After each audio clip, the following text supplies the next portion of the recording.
بسم اللہ الرحمن الرحیم ایاک نعبد و ایاک نستعین۔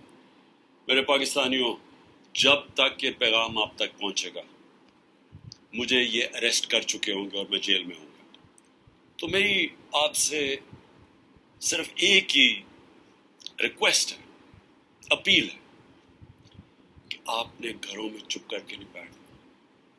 میں یہ جو جدوجہد کر رہا ہوں یہ اپنی ذات کے لیے نہیں کر رہا، یہ اپنی قوم کے لیے کر رہا ہوں، آپ کے لیے کر رہا ہوں، آپ کے بچوں کے مستقبل کے لیے کر رہا ہوں۔ اگر آپ اپنے حقوق کے لیے نہیں کھڑے ہوں گے آپ غلاموں کی زندگی گزاریں گے، اور غلاموں کی کوئی زندگی نہیں ہوتی۔ غلام ایسے ہوتے ہیں جیسے چونٹیاں زمین پہ ہوتی ہیں، ان کے اوپر پرواز نہیں ہوتی۔ اور یہ بڑی خواب کا نام تھا پاکستان، نعرہ تھا لا الہ الا اللہ۔ پاکستان کا مطلب کیا؟ کہ ہم کوئی انسان کے سامنے نہیں جھکتے۔ لا الہ الا اللہ انسان کی غلامی سے ہمیں آزاد کرتا ہے۔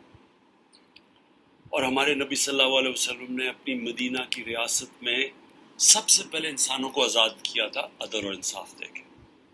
یہ ہے جنگ انصاف کی، آپ کے حقوق کی، آپ کی آزادی کی۔ اور کبھی بھی یاد رکھیں کوئی آزادی پلیٹ میں رکھ کے نہیں دیتا۔ جس طرح میں کہتا ہوں زنجیریں گرتی نہیں ہیں، توڑنی پڑتی ہیں۔ پرامن احتجاج آپ نے کرتے رہنا ہے جب تک کہ آپ کو آپ کا حق نہیں ملتا، اور وہ سب سے بڑا فنڈامنٹل رائٹ ہے ووٹ کے ذریعے اپنی حکومت منتخب کرنا، نہ تو کسی اور کوئی قبضہ گروپ اس ملک کے اوپر قبضہ کر کے بیٹھ جائے جو آج قبضہ کر کے بیٹھے ہوئے۔ شکریہ۔